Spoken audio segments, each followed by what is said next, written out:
ஸ்ரீ வராகி தாயே போற்றி. என் அன்பு குழந்தையே, இப்போது இந்த இரவு வேளையில் எதுக்காக இந்த வராகியம்மா உன்னை தேடி வந்திருக்கேன் தெரியுமா? ரொம்ப நாளாகவே உனக்குன்னு உதவி செய்ய ஒருத்தருமே இல்லை.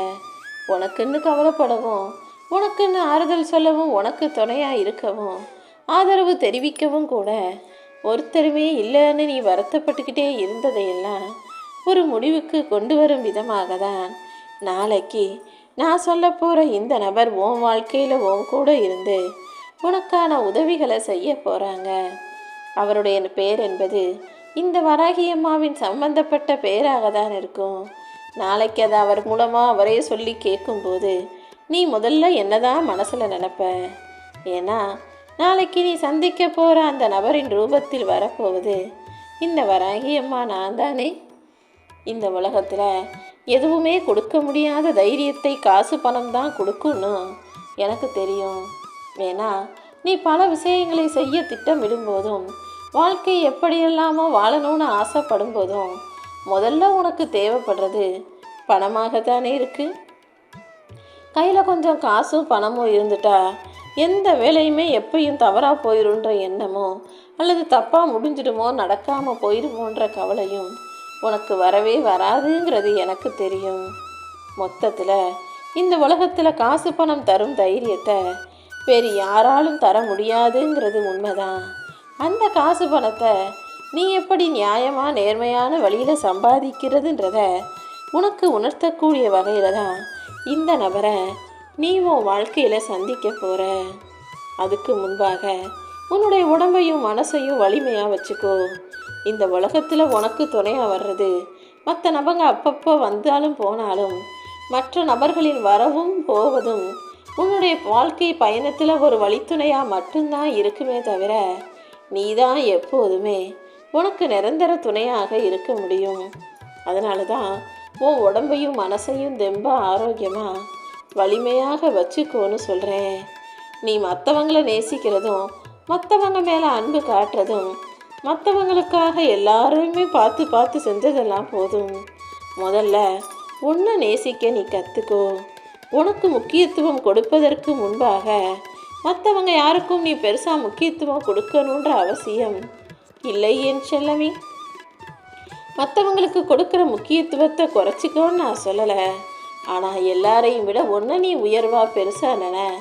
உனக்கு என்ன தேவையோ அதை முதல்ல செஞ்சுக்கிட்டு அப்புறமா மற்றவங்களுக்கு தேவையானதை செய்ய யோசின்னு சொல்கிறேன். நீ சரியாக இருந்தீனா கோபப்படுவதற்கு அவசியமே இல்லை. ஆனால் நீ தவறாக இருந்துட்டு அடுத்தவங்க மேலே கோபப்பட்டினா அது அர்த்தமே இல்லாத காரியமாக தானே இருக்கும். எப்பவும் நீ எல்லா விஷயங்களையும் சரியாக, நியாயமாக, ஒழுக்கமாக, நேர்மையான முறையில் செய்ய பழகு. அப்படி இருந்தீனா அடுத்தவங்கள என்ன ஏதுன்னு தைரியமாக கேள்வி கேட்க முடியும். அதை விட்டுட்டு நீயே சில தவறுகளை செய்யக்கூடிய ஆளாக இருக்கும் பட்சத்தில் அடுத்தவங்க தவறுகளை தட்டி கேட்கும் உரிமை உனக்கும் வராது. அவங்கள கேட்குறதுக்கும் ஒரு அர்த்தமே இல்லாமல் இருக்கும் அல்லவா? உன் செயலை நீ வெற்றிகரமாக செஞ்சு முடிப்பதற்கு முன்பாக, உன் வாழ்க்கையில் நீ போட்ட திட்டத்தை நடைமுறைப்படுத்துவதற்கு முன்பாக யார்கிட்டையும் போய் அதை சொல்லி பெருமைப்பட்டு கொள்ளவோ அல்லது உன்னை பிரபலப்படுத்தி கொள்ளவோ உன் புத்திசாலித்தனத்தை நிரூபிக்கவோ வேணாம். எந்த விஷயமா இருந்தாலும் அது உன் வாழ்க்கையில் நடந்து முடிஞ்ச பிறகு அடுத்தவங்க கிட்ட சொன்னால் போதும். அவசரமாக அடுத்தவங்க கிட்ட போய் சொல்லி நீ நல்ல பேர் வாங்கணுன்ற அவசியம் இல்லை. எதுவாக இருந்தாலும் அமைதியாக பொறுமையாக செஞ்சு முடிச்சினா அதை பார்த்து அவங்க உன்னை பற்றி தெரிஞ்சுக்கட்டுமே. வாழ்க்கையில் எல்லாமே நீ நினைப்பது போல கிடைக்கணும்னு எதிர்பார்க்காத. சில விஷயங்கள் கிடைக்காமல் இருப்பதும் உன் வாழ்க்கைக்கு நல்லதாகவே இருக்கும்ன்றதை புரிஞ்சுக்கோ. இந்த உலக வாழ்க்கையில் மனிதர்கள் எல்லாருக்குமே எல்லாமே கிடைச்சிடாது. ஆனால் உனக்கு தகுதியானது கண்டிப்பாக உன் கைகளில் கிடைத்தே தீரும். கிடைச்சதை வச்சுக்கிட்டு வாழ்க்கையை சிறப்பாக வாழ பழகு. உண்மையிலேயே தவறு இருந்தாலும் அல்லது உன்னை மற்றவங்க தவறாக நினச்சாலும், அவமானம் ஏற்பட்டாலுமே கூட உன் மனசை நீ அமைதியாக வச்சுக்கிட்டு என் மேலே முழு மனசோட நம்பிக்கை வை.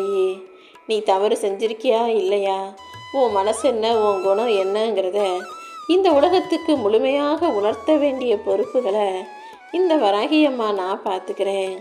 உன் மேலே தப்பு இருந்தாலும் எல்லாட்டையும் நீ எப்போதுமே எதையும் யாரிடமும் வாதாடாமல் சண்டை போடாமல் பிரச்சனை செய்யாமல் அமைதியாக இருந்துடு என் செல்லமே.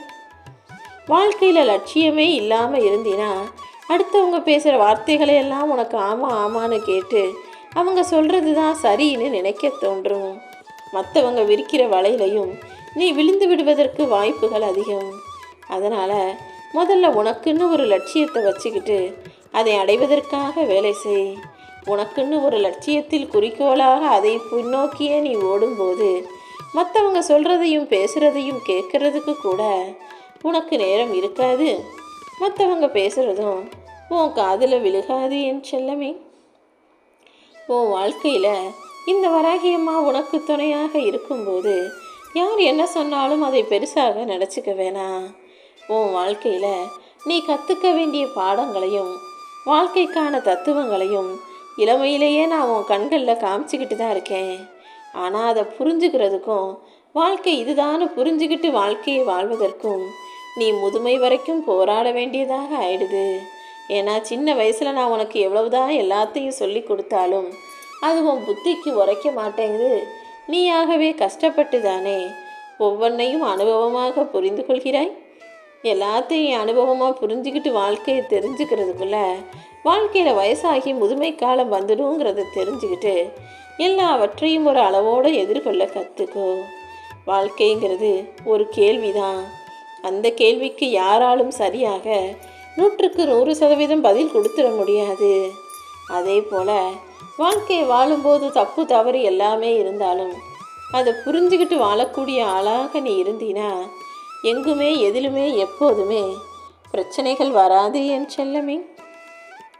அனுபவம் ஒரு மனிதனுக்கு எப்படி வருதுங்கிறது முக்கியமல்ல, உனக்கு கிடைச்ச அனுபவத்தை வச்சு நீ என்ன செய்கிறங்கிறது தான் முக்கியம்.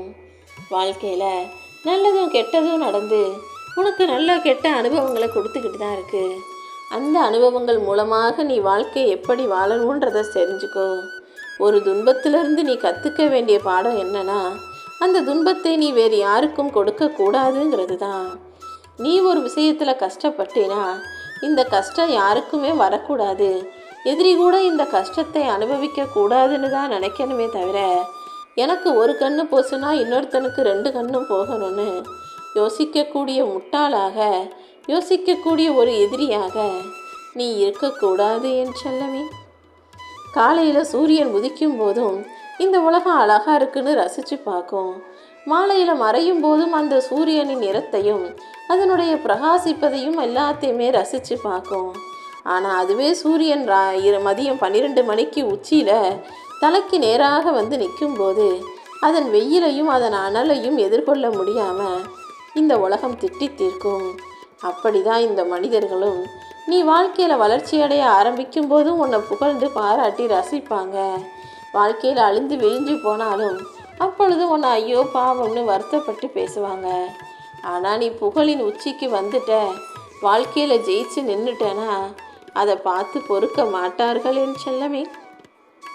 ஏதாவது ஒரு வகையில் உன்னை குறை சொல்லி உன்னை மட்டம் தட்டி இழிவுபடுத்தி பேசணுன்னு தான் நினைப்பாங்க. அதனால் மனிதர்களின் இந்த குணத்தை புரிஞ்சுக்கிட்டு யார் என்ன சொன்னாலும் பெரிதுபடுத்தி யோசிக்காமல் இருக்க கற்றுக்கோ.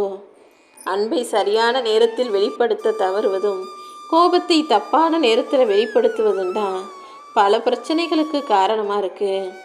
நீ சில சமயங்களில் உண்மையாகவே உனக்கு அன்பு இருந்தாலும் அதை அவங்கக்கிட்ட வெளிப்படுத்தி பேசவும் அவங்கக்கிட்ட வெளிப்படுத்தி சொல்லவும் தயங்குற. நீயே வெளிப்படுத்தாமல் உன்னுடைய அன்பை எப்படி மற்றவங்களால் முழுமையாக உணர்ந்து கொள்ள முடியும்? அவங்க உன்கிட்ட சரியாக பாசமாக நடந்துப்பாங்கன்னு நீ யோசிக்கிற. அதே போல் தேவையில்லாமல் சில இடங்களில் அவசரப்பட்டு கோபப்பட்டு கத்தி பிரச்சனை அதுக்கப்புறமா அதை நினச்சி வருத்தப்படுற.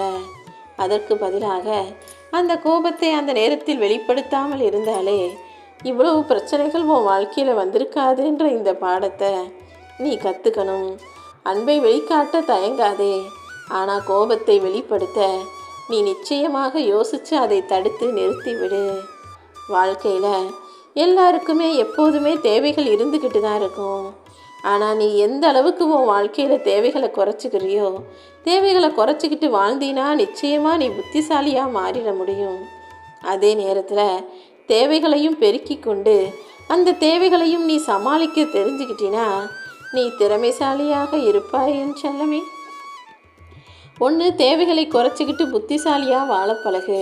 அப்படி இல்லை நீ தேவைகளை அதிகப்படுத்திக்கிட்டு அந்த தேவைகளையும் சமாளிக்கக்கூடிய அளவுக்கு சம்பாதிக்கும் திறமைசாலியாகவும் இருக்கணுன்றது உன் கைகளில் தான் இருக்குது. மொத்தத்தில் நீ புத்திசாலியாக இருந்தாலும் திறமைசாலியாக இருந்தாலும் ரெண்டுமே எனக்கு சந்தோஷம்தான். நீ எப்போதுமே சரியாக இருக்கணும்னு தான் இந்த வராகியம்மா ஆசைப்படுறேன்.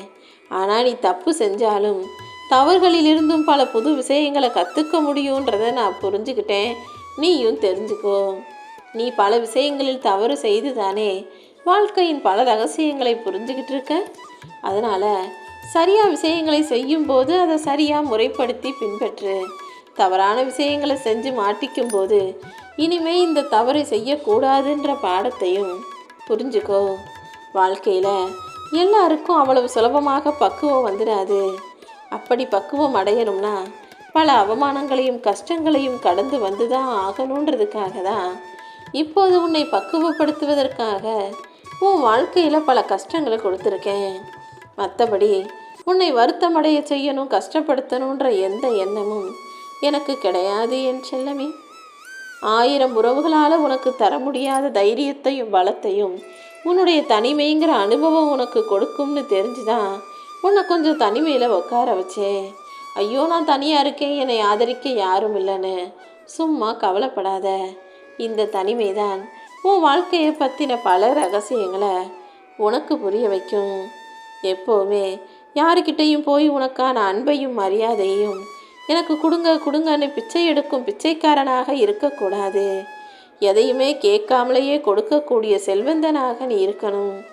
அன்பும் மரியாதையும் கேட்டு பெற வேண்டிய விஷயம் கிடையாது. அன்பு மரியாதை இரண்டுமே நீ எந்த அளவுக்கு அடுத்தவங்களுக்கு கொடுக்குறியோ அந்த அளவுக்கு உனக்கு திரும்ப கிடைக்குங்கிறத புரிஞ்சுக்கிட்டு எல்லாருக்கிட்டையும் அன்பை கொடுத்து மரியாதையாக நீ நடந்துக்கிட்டினா அது உனக்கு பல மடங்காக திரும்ப வரும் என் செல்லமே. எந்த சூழ்நிலையிலும் நீ யாரையும் முழுமையாக நம்ப வேண்டாம். ஏன்னா இப்போ இருக்கக்கூடிய மனிதர்கள் எல்லாருமே கொஞ்சம் கூட குற்ற உணர்ச்சியே இல்லாமல் அடுத்தவனை சுலபமாக ஏமாற்றிட்டு துரோகம் செஞ்சுட்டு நல்லவன் போல வாழ கற்றுக்கிட்டாங்க. அடுத்தவனையே அழிச்சாலும் கொலை செஞ்சாலும் குற்றம் விளைச்சாலும் தவறு செய்யாதவன் போல தைரியமாக வாழக்கூடிய இந்த மனிதர்களுக்கு மத்தியில் நீ ரொம்பவும் பாதுகாப்பாக கவனமாக விழிப்புணர்வோடு இருந்துதான் ஆகணும்.